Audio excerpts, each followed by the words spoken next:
Te rendons grâce au Seigneur. Merci pour ce temps béni.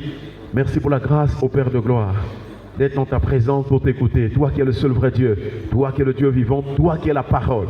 Et nous croyons que tu as fait toutes choses par ta parole puissante. Voilà pourquoi de tout notre cœur, Seigneur, nous venons encore au-delà de notre Père te dire merci Seigneur. Dispose nos cœurs au nom de Jésus. Nous avons ainsi prié, nous disons Amen. Voilà, nous sommes en train de continuer ce merveilleux thème intitulé « Comment entrer au ciel ?» Et nous en sommes donc au troisième point. Pour entrer au ciel, il faut persévérer. Et le premier type de persévérance que nous sommes en train de voir, c'est la persévérance de la prière. Et donc, dans la prière, Dieu nous a conduit donc dans Colossiens chapitre 4, le verset 2. Colossiens chapitre 4, verset 2. Et Paul va dire aux chrétiens de Colosse, il va dire « Persévérez dans la prière, veillez-y avec action de grâce. » Est-ce qu'on peut acclamer le Seigneur? Et nous voyons donc que l'église primitive, la première église qui est constituée des apôtres de Jésus et de ceux qui suivaient Jésus, c'est cela qu'on appelle la première église. La première église, c'est l'ensemble de tout cela qui suivait Jésus, qui croyaient en lui. Et aussi, quand Jésus est mort, et donc ils étaient restés à Jérusalem pour attendre l'accomplissement de la promesse du Saint-Esprit. Car Jésus était mort. Il était mort pour nos offenses, pour nos péchés. Il était mort aussi pour porter sur lui la malédiction qui était sur l'humanité. Et Jésus a porté la malédiction, et en portant la malédiction, il nous a donné de sa vie. Mais le signe de la vie de Jésus en nous, c'était donc l'œuvre et l'action du Saint-Esprit. Voilà pourquoi la Bible déclare, si quelqu'un n'a pas l'Esprit de Christ, il ne lui appartient pas. Est-ce qu'on peut acclamer le Seigneur? Alors, dans la prière, la persévérance de la prière, la Bible déclare, Paul a dit aux chrétiens de Colosse, veillez-y avec action de grâce. C'est-à-dire, pendant que tu pries, pendant que tu es dans la prière, tu dois aussi accompagner. Si on peut extrapoler un peu, on peut dire, tu dois aussi assaisonner ta prière des actions de grâce. C'est-à-dire, quand tu fais la prière, rends grâce. Au début comme en fin de prière, tu peux dire merci Seigneur. Alléluia. Et en tout temps, en toutes circonstances, nous devons rendre grâce au Seigneur. Nous avons rappelé que beaucoup de chrétiens négligent la prière d'action de grâce. Beaucoup de chrétiens négligent de prendre du temps pour dire merci Seigneur. Nous avons rappelé que la prière d'action de grâce, c'est une prière très puissante. C'est une prière continuelle. C'est une prière continuelle. Parce que la Bible, il est dit dans la Bible que nous devons rendre grâce à Dieu continuellement. Alors, en ce moment-là, c'est un peu différent avec la prière par exemple d'autorité. Nous devons chasser les démons, et quand on chasse les démons de la vie d'une personne, le démon est parti, alors en ce moment, la personne est libérée. Mais la prière d'action de grâce est une prière continuelle. En tout temps, en tout lieu, en toutes circonstances, devant quoi que ce soit, nous devons rendre grâce à Dieu. Voilà pourquoi Jésus-Christ a opéré des miracles par la prière d'action de grâce. Est-ce qu'on peut acclamer le Seigneur? Et donc, nous voyons aussi que la prière d'action de grâce, si nous remontons dans Lévitique chapitre 7, que nous sommes en train de voir depuis quelque temps, Lévitique chapitre 7, versets 11 à 12, nous avons remarqué que c'est une loi de Dieu. La prière d'action de grâce est une loi. Et cette loi est liée au sacrifice. Et donc nous voyons que la prière d'action de grâce est une loi. Donc nous savons que la loi, c'est une imposition. Quand Dieu donne une loi, c'est un ordre. Même pour ceux qui ont fait la juridiction, ils savent que la loi est d'ordre général. Donc dans la loi, il y a une imposition. C'est un ordre.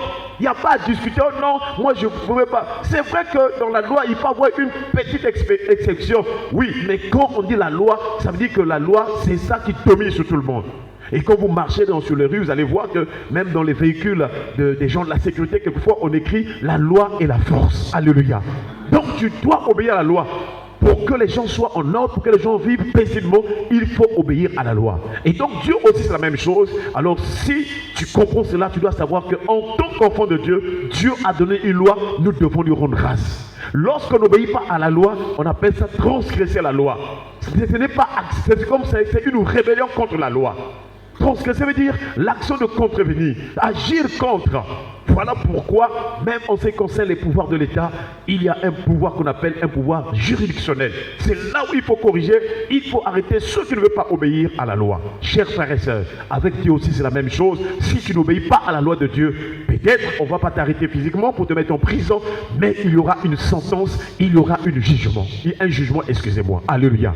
Donc chers frères et sœurs, si tu veux être en paix dans ce monde, dans la vie, il faut avoir un cœur qui obéisse à la loi. Et donc, nous voyons la loi par-dessus tout, c'est la parole de Dieu. Et donc, le sacrifice d'action de grâce, c'est une loi, c'est un sacrifice. Lorsque tu obéis, lorsque tu pries le Seigneur et que tu élèves ta voix pour confesser le nom du Seigneur, en lui rendant grâce, tu es en train de donner un sacrifice à Dieu. Alors, toujours en ce qui concerne les caractéristiques de ce sacrifice-là, quels sont les éléments? Premier élément dans le sacrifice d'action de grâce que nous avons vu, c'est le gâteau. Nous avons dit que le gâteau est au cœur, le gâteau est au milieu, le gâteau est au centre de ce sacrifice d'action de grâce. Et c'est pourquoi nous allons encore lire Lévitique chapitre 7, versets 11 à 12. Il est écrit: voici donc la loi du sacrifice d'action de grâce qu'on offrira à l'Éternel. Si quelqu'un l'offre par reconnaissance, il offrira avec le sacrifice d'action de grâce des gâteaux sans levain pétris à l'huile, des galettes sans levain arrosées d'huile et des gâteaux de fleurs de farine frites et pétris à l'huile. Chers frères et sœurs, nous voyons donc qu'au cœur de ces sacrifices, c'est le gâteau qui est présenté devant l'Éternel. Et nous avons déjà rappelé que dans le gâteau, oui, il y a une matière première qu'on appelle la farine. Et la farine que Israël utilisait, c'était beaucoup plus la farine de blé. Et c'est là où nous comprenons, chers frères et sœurs, que la farine de blé typifie une personne. Parce que Jésus s'est identifié au blé. Il a dit, si le grain de blé qui est tombé en terre meurt, il reste seul. Mais s'il meurt, il porte beaucoup de fruits. Est-ce qu'on peut acclamer le Seigneur? Et c'est là où nous comprenons dans le passage que nous avons lu de 2 Rois chapitre 4. Le passage avec les fils de prophètes, ils voulaient manger, mais la nourriture qui était dans le pot était comme empoisonnée. Il y avait la mort dans le pot. Mais qu'est-ce qui a fait que le prophète Élisée enlève la mort? Qu'est-ce qui a ôté la mort dans le pot? C'était la farine. Il a dit, jetez dans le pot la farine. Et quand ils ont jeté, il dit, servez à ces hommes. Et quand ils ont commencé à servir, la Bible déclare, il n'y avait plus rien de mal, de mauvais ou de mort dans le pot. Est-ce qu'on peut acclamer le Seigneur? Voilà pourquoi nous disons que c'était une image, c'était l'ombre de l'œuvre de Christ. Jésus est venu pour ôter la mort. Si tu veux être délivré de la mort, si tu veux être libéré de la mort, tu dois accepter Jésus comme Seigneur et Sauveur. Tu dois croire que Jésus est venu du ciel. Le Père l'a envoyé pour sauver le monde. Alléluia. Et voilà donc ce qui est au cœur de notre vie chrétienne, la foi chrétienne, c'est cela. Croire que Jésus-Christ est venu du Père, il est venu du ciel, il est venu sur la terre, il a souffert, il a été crucifié, il était mort, il est enseveli. Le 3e jour, il est ressuscité, il est vivant au siècle des siècles, il est monté au ciel, il est assis à la droite de Dieu le Père, il est couronné de gloire et d'honneur, il est allé nous préparer une place et il revient bientôt. Est-ce qu'on peut acclamer le Seigneur? Chers frères et sœurs, nous voyons que le gâteau était au cœur de ce sacrifice d'action de grâce. Mais dans ce gâteau, il y a aussi quelque chose de particulier. Remarquez que quand on présente ce gâteau ou bien les galettes, ici on dit, il offrira avec les sacrifices d'action de grâce des gâteaux sans levain. Voilà encore un autre point important dans le sacrifice. Cela veut dire quoi? Cela veut dire que ce n'est pas parce qu'on offre quelque chose à Dieu que Dieu doit accepter. Dieu regarde la qualité de l'offrande. Il regarde ce qui se trouve dans l'offrande. Et donc, ce gâteau devait être exempt. Il ne devait pas avoir du levain. Il ne devait pas avoir de la levure. Il devait avoir quelque chose vraiment qui n'est pas bien devant le Seigneur. Et le levain aussi, Dieu nous enseigne sur le levain. Voilà pourquoi Dieu disait, ce gâteau doit être sans levain, chers frères et sœurs. Sans levain, oh mon frère, ma sœur. Nous voyons donc que si tu veux que ton offrande soit agréée, alors il ne doit pas avoir du levain. Voilà pourquoi ce matin nous voulons toucher un point. Et je crois que prochainement, peut-être que nous toucherons encore d'autres points sur le levain. Alors le levain, par définition, c'est une pâte de farine qu'on a laissé fermenter. Une pâte qu'on a laissé fermenter. Quand on dit la fermentation, ça veut dire qu'on peut dire simplement quelque chose qui a pourri, quelque chose qui a été changé et qui est capable d'exciter, de faire monter une autre pâte. Alléluia. Donc ça devient comme un excitant, quelque chose qu'on va utiliser pour faire lever la pâte. Et c'est cela que la définition du levain. Et nous voyons que le levain aussi, c'est une pâte de farine qu'on a mélangée à de la levure. Mais ça veut dire tout simplement quelque chose qui est capable d'exciter, d'aviver. Et pour nous les hommes, c'est quelque chose qui excite les sentiments. Et par extension, nous comprenons que le levain a trait aussi à beaucoup de choses dans notre marche avec le Seigneur. Mais quand Jésus enseigne sur le levain, il touche d'abord quelque chose qui était en train de diriger, de dominer le monde religieux juif. Le monde religieux juif était dominé par le levain. Mais cette fois, c'est le levain des pharisiens, le levain des sadducéens, le levain des chefs religieux. Et là, nous comprenons que ce levain-là, vraiment, on va voir cette prochainement, signifie beaucoup de choses. Dans le levain, nous allons redécouvrir les traditions. Donc, la première signification du levain dans la Bible, c'est l'enseignement des pharisiens, c'est l'enseignement des chefs religieux. Ce sont les traditions que les hommes ajoutent dans la parole de Dieu. Je vous assure, la parole de Dieu vient du ciel. La parole de Dieu est une personne. Donc, le signe que nous sommes dans la vraie voie, nous ne devons pas ajouter à la parole de Dieu les traditions impures, les traditions païennes. Alléluia. Parce que la parole de Dieu est tellement suffisante, elle est puissante, elle connaît toutes choses. Toutes choses ont été faites par la parole. Et rien de ce qui a été fait n'a été fait sans elle. En elle était la vie, et la vie était la lumière des hommes. Est-ce qu'on peut acclamer le Seigneur?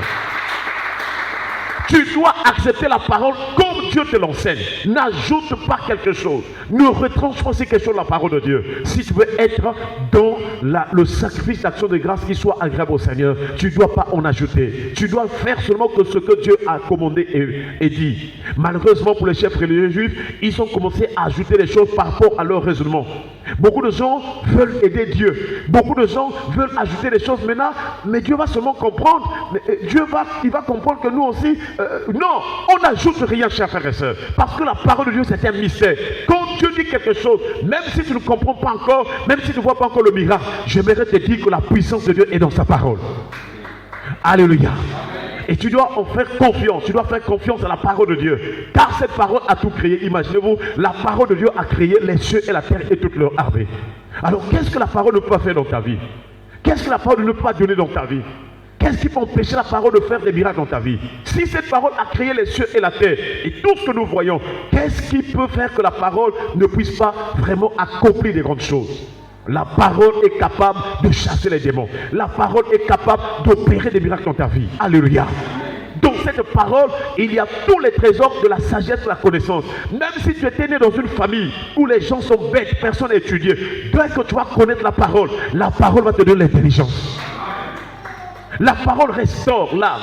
Elle change les sentiments. Parce que le levain vient pour détruire. Le levain vient pour créer, pour inciter des mauvais sentiments, des sentiments négatifs.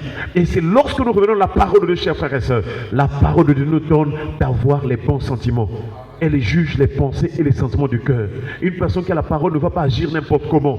Et elle va voir, ah non, ça c'est pas bien. Parce que la parole lui donne la sagesse. Et l'apôtre Paul avait raison de dire, je crois dans 1 Corinthiens chapitre 2, il a dit que nous prêchons une sagesse parmi les parfaits. Car cette sagesse n'est pas la sagesse de ce siècle. Il parlait de l'enseignement, il parlait de la prédication. Parce que du temps de Paul, il y avait des philosophes, des hommes qui étaient éloquents, qui prêchaient aussi l'évangile, mais par rapport à leur connaissance philosophique.